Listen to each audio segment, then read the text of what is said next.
AI is going to continue to revolutionize our world, our business. What are your thoughts, like in the mortgage space, in the real estate space, kind of specifically, how do you feel like it's going to complement our business and also disrupt it? There was an interview recently that Mark Cuban did, and he said the most valuable skill set right now, come out of school and deeply understand at least what's happening in AI. Pick an industry. So pick mortgage, pick real estate, pick plumbing, pick anything. And you can take what's happening in AI and layer it on top of what's happening in an industry. 3.3 million businesses in the United States, 3 million of them are solopreneurs. It could be scary. It could be like, are we trying to be more efficient because of AI and AI is going to push me out? There are, of course, some functions that are going to be deeply impacted. Hi, everyone. Thank you so much for joining the show today. I have the honor of getting to interview Jake Fehling. He is our Chief Marketing Officer at Movement Mortgage. He's got an extensive background in branding and marketing. We're going to get into so much great stuff. He is also the Carolina Panthers hype man, and he also works with the soccer club as well. So much fun stuff to talk about. Jake, thank you so much for joining the show today. I'm so excited to be here. I mean, look at this setup that we've got. We have found like the coolest room here in Bellevue. I'm excited. It's a long way from Charlotte, but it feels like home with all this branding. I love it. Yeah, for sure. Well, we're excited to get Movement out here and for this event that we're doing today that you're the keynote speaker at, really kicking into branding and marketing, why that's so important for anybody, really in any industry. I would love to have you kind of get into, how did you get into that? Like, how did that become your passion?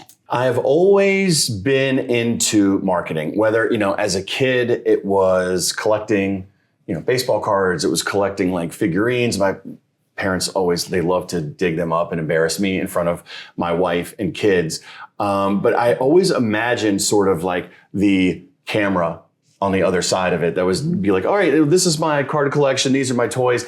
And then I got to school at Pinecrest High School in Southern Pines, North Carolina, outside of Pinehurst for folks that know the golf area. And then we had a TV show there. And then we got into Carolina. And then at Carolina, I realized that the on-air piece actually wasn't what I was passionate about. I went behind the camera. So I got into media relations, I got into communications, and those roles were all about promoting literally the on-field product at the time because I was in sports. So I worked in the Olympics, which I know we got some connections there. I worked in baseball, I worked in golf, and it was about promoting those people. And then I got into executive search and the life sciences, and it was all about promoting the candidates. And then now I'm in mortgage, and it's all about promoting you.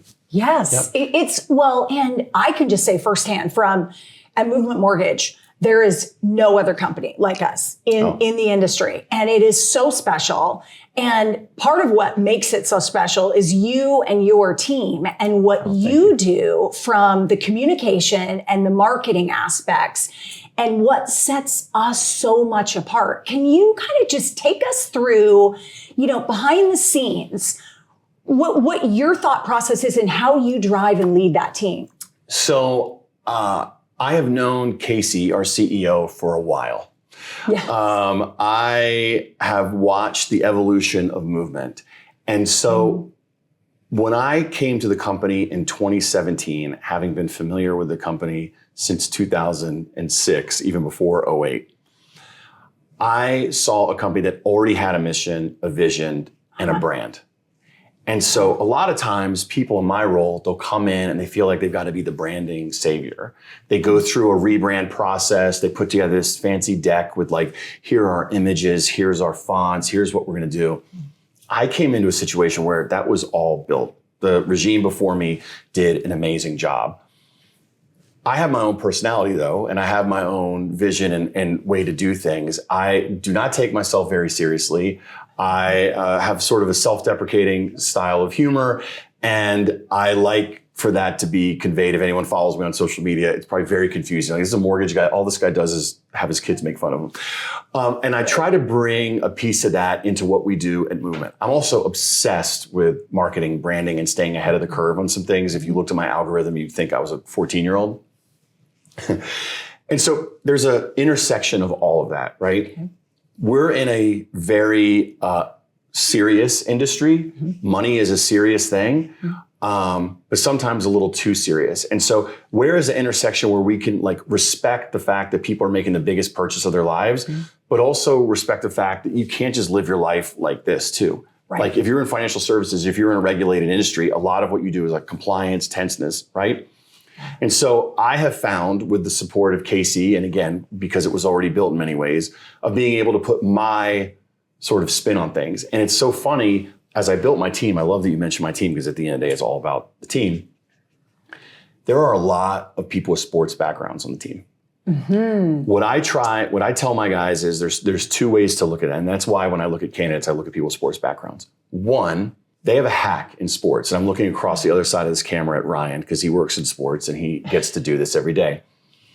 There's motion, there's this excitement, there's emotion. That just lends itself to amazing video and photo. It makes their jobs, the Seahawks, easy. You got an easy job. Just kidding. I've got you. You are very dynamic, but not everyone has your personality. And so how do we take loan officers and try to make them look like Sam Darnold? And so I say to my team, one, I want you to make our loan officers look like athletes. Treat our content, treat our branding, treat our vibe like the Seahawks would treat their on-field product. Two, and I don't need anybody that's worked in sports would understand this. Sports is a grind. It looks really cool. It looks exciting. You are the coolest guy at every party you go to when people are like, tell me about your job. Oh my gosh. It is, in many cases, really rough. Grueling. Horrible hours, horrible conditions. And so anyone that's worked in sports has grinded. And so at Movement, we run extremely lean and we run extremely efficiently on purpose. Because I know that those people have been in the trenches. And so not that I want to make work at Movement seem like the trenches, but sometimes it is. Sometimes you're working events and you got to grind. Sure. And I know that those people can keep up. I love that. And it's interesting. I didn't know that there was a theme. I mean, obviously we know Casey, and it takes a very special person who is undrafted, goes into the NFL. And becomes a Super Bowl champion. Right. That tells you really everything you need to know about a person and their drive and their grit. And it didn't surprise me after I understood that why he was like, who cares if we're in financial crisis? I'm going to go start this company with 4 people and it's going to be one of the leading companies in America. Right. Because people in sports think differently. There's not the boundaries. But now it makes a lot of sense because whenever I interact with the marketing team, it's just pure joy. It's how can we help?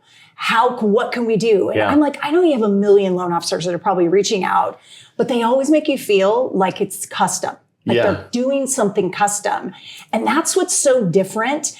And it's your leadership, clearly, and it's your vision, and it's your forward thinking on the branding and the AI and how we're really trying to stay ahead. And I loved hearing about that this morning in your talk. And I'd love to have you talk a bit more about that and the hype. The part about the hype, really hit me too. Yeah, so a couple pieces there. So the hype kind of ties back. I gave a TED Talk last fall. We're talking now in the spring of 2026. So this was the fall of 25, where I talk about hype isn't just for halftime. And it's a play on words, obviously, for my hype man gig with the Panthers, but it also plays into what we do at Movement. And so if you want to equate halftime, where you see the big celebrations, the concerts, the fireworks, everything in football, that equates to like our President's Club trip at Movement. The big, exciting moments where everybody's like, oh, that was amazing. That was incredible. But well, of course it was. We invested a ton of money in it.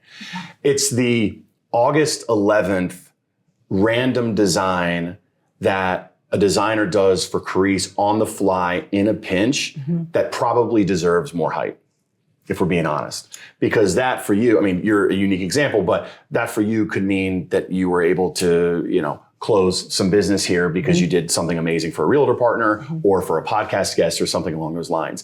And so that was my talk, is hype isn't just for those big moments. It's actually more powerful in the hidden moments.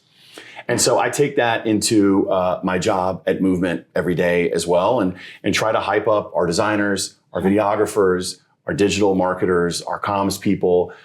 It's a big part of how I lead my family. And honestly, this is going to sound so corny, and permission to like turn off the podcast at this point. Just kidding. But like when you're getting coffee.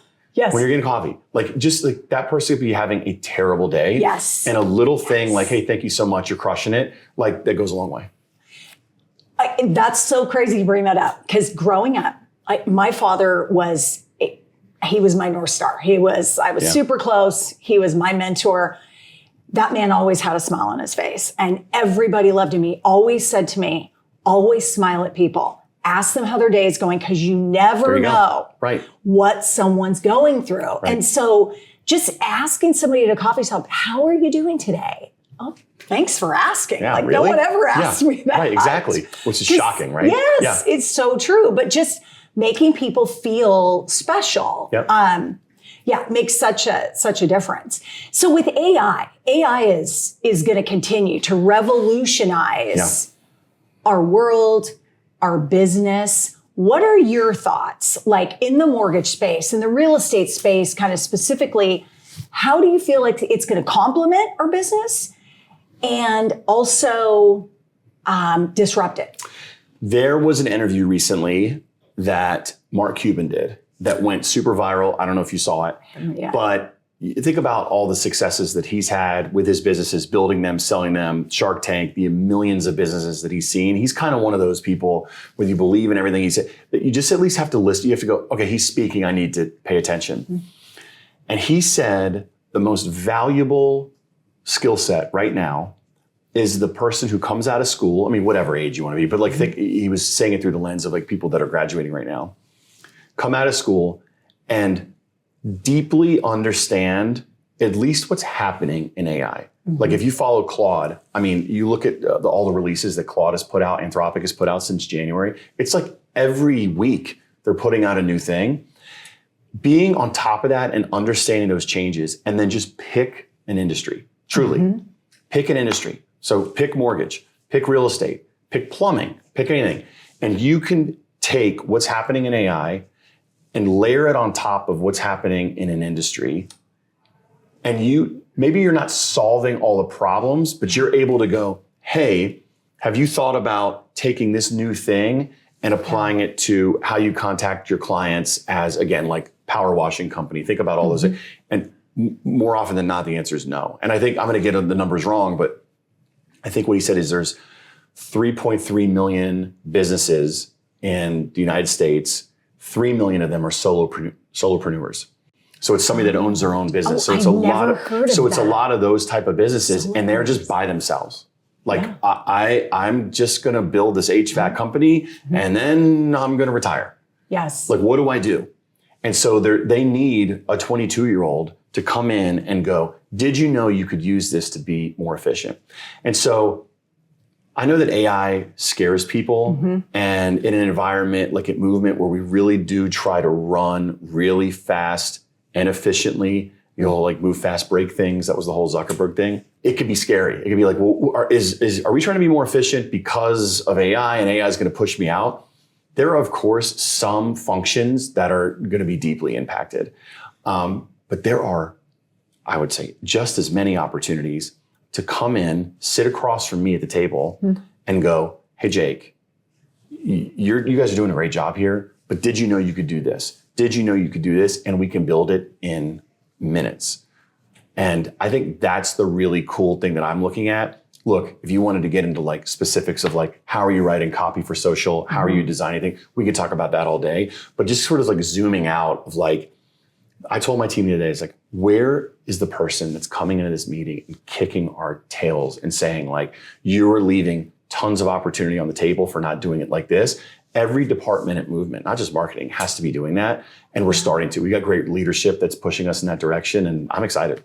Well, it's interesting. So it's kind of like what I'm hearing is it's people really need to develop good AI IQ. Yes. So they really That's a great way to put it. understand Yeah. like You don't have how to be to technical. use it. You Yes. do not have to be technical. You do not have to be a loan officer. You can understand the mortgage business. You can understand the loan process. Yeah. And if you have AI IQ, wow, listen to you, AI IQ, I like it a lot. And you layer that on top and at least can say like, these are lots of things that we can be doing better and faster. That's key. Yeah. It's interesting because I've been using it a lot as I'm writing my book about money and investing, kind of my experiences and just lessons that are important because people don't know. I mean, having worked in mortgage now, being second generation, 25 years in the business, people don't know a lot about money and how it all fits together, like with the real estate piece, with the investment piece. We were just talking before our podcast about people we know that, you know, had left hundreds of thousands of dollars just sitting and checking, earning nothing. The bank, that's the biggest scam. The bank gets to take, no wonder these big banks post massive profits. They're borrowing money at almost 0% and lending it out at 6-7%. That's all pure profit. But people don't know this. And AI, it's been interesting to kind of do some research in AI on statistics as I'm writing this. Are you using deep research? Do you use chat? I use Chat GPT, but now you've got me interested to try Claude. Yeah, well, I think Claude for sure. If you're on the creative side, I think there is a really big difference. But either way, do you use paid? I do paid. Okay, I have the paid. Because that's where you see the vast majority of people do not do even the $20 a month one. Yes. And that's the one to I'm get the doing. deep research, you know, you click that and I don't know if you're doing that part, but you click that or you use the agent piece. That is a complete game changer. And it takes it from like, this is cool. This like helped write a social media post to like, this is changing my life. Because it goes so much deeper. It starts digging or does things for you. Right. Fascinating. I've been on the paid subscription for a year and I have not actually hit the deep research yet. So oh my gosh. Start doing that. Oh, wow. But I think I do need to I'm going to try Claude. It's a game changer. It takes a couple minutes, right? It goes through and it thinks about things. Yeah. But like for you, and look, let's be honest. I'm just going to assume maybe you're using a little AI to like help you write the book. Yes, too. Yes, which is what a lot of people are doing right now in business. Yes. Using deep research helps you find the stories. So like if you do Claude or chat, it'll say like, hey, blah, blah, blah, blah. You're like, cool, thanks. That would actually work for the book. But you know, people like stories. Right. People like engaging pieces of content. And you could say to Claude, hey, do deep research and find social media posts, books, thought leaders, TED Talks that back up all these points that I'm trying to make. That's where the magic is. That's great. And then to tell it as a story. Yes. So when we talk about headlines, so you're talking about headlines, which I thought was fascinating. That is a great way to look at it. We've always heard the word tagline. Yeah. But headline is different. I would love to have you kind of explain what's the difference and why is a headline so important and why is it important to dial it in? Well, I actually wouldn't fight that like is a headline, a tagline. I mean, I think we're all saying the same thing, right? I am, Paige and I, my wife and I, we laugh. We always say that we're bad museum people because we go into a museum and we go, yep, I got it. And so when you go to the Louvre, see the Mona Lisa. And so when we go and hear speakers, and here we are speakers ourselves, or we read a book, a lot of times, I got the point within the first 5 minutes. Right. I'm picking up what you put down in the first couple pages. I get it. Because the person's got a good headline. Because they've told the story quickly. I'm a journalist. I have a journalism background. That's a comms background. And there's a phrase called don't bury the lead. LEDE, don't bury the lead. You've heard this. Yeah. And so basically, if you're writing an article, you don't want the point of the article to be in paragraph 3. And so I have probably, I have a short attention span. But just like everybody else, I got a little, as professionals and short content, you're moving quickly. Mm-hmm. And so I want clear, concise communication. I want a headline. And so that's what I try to teach to my team. That's what I try to teach to loan officers is dial in your audience, figure out their pain point. And then there's a quote that I love that I just told downstairs. Brian Miller, he gave a TED Talk and he talks about it's not enough to understand someone. They have to feel understood. And so you can go in a room and say like, I know Seattle. I know the suburbs. I know all the schools. I know everything that you need to know. And I could be sitting across from you and it's like, all I want to do is make a smart decision about my money, and I want my money to move and work for me. I don't care about all the neighborhoods. I just want you to give me the best investment. And if there's a disconnect there, that person's going to sit across from you and go, okay, cool, got it. And I'm out. And they're going to go find another lender. They're going to go find another realtor. That clearly conveys a headline that shows that they understand the person. Yeah. Interesting. That's a great point. I thought that was fascinating in talking about that because it is so important. It's you have to listen to these people and what they want to know. Yep. Speak to what they want to know, not what you want to tell them up front. That's right. And a lot of people just take their resume and they spit it out. Like when I stand up in front of the stage, I get introduced and it's like, hey, I'm Jake Fehling. I'm Chief Marketing Officer at Movement Mortgage. I'm a TEDx speaker and I'm Carolina Panthers hype man. And what people say is like, oh, cool headline. I'm like, that's not my headline.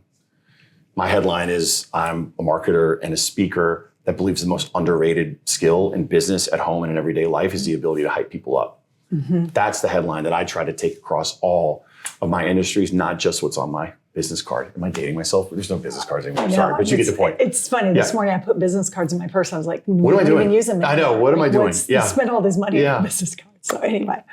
Well, thank you so very much for sitting down and talking with me. This is fantastic. We could go for like another couple hours. Totally you and I talked for probably 3 times this before we started recording. I know. You're doing a great job with this, truly. I've seen the videos. I see my dear friend Montel, you interviewed him. And so I just want to give a shout out to you because you're doing all the right things. Not a lot of people are doing the content, but more importantly, not a lot of people are talking about what to do with your money and keep it moving. I love that. Can't wait to see your new talk. I can't wait to see all the content you put out about it. Can't wait to read the book. Thank you. Keep going. Thank you. Yes, I would absolutely love to get your thoughts on it, like as I get further into it. So thank you. I appreciate it. Yeah, I genuinely enjoy doing this. I love You're good at it. Meeting new people, just listening and hearing from them because everybody's got their own thing. Yep. I mean, that's why we all need each other. We all have interesting things. Yep. And it's just fun. I think it's fun to hear people's stories. So thank you very much. And thank you for listening today. And as always, please like, share, and subscribe.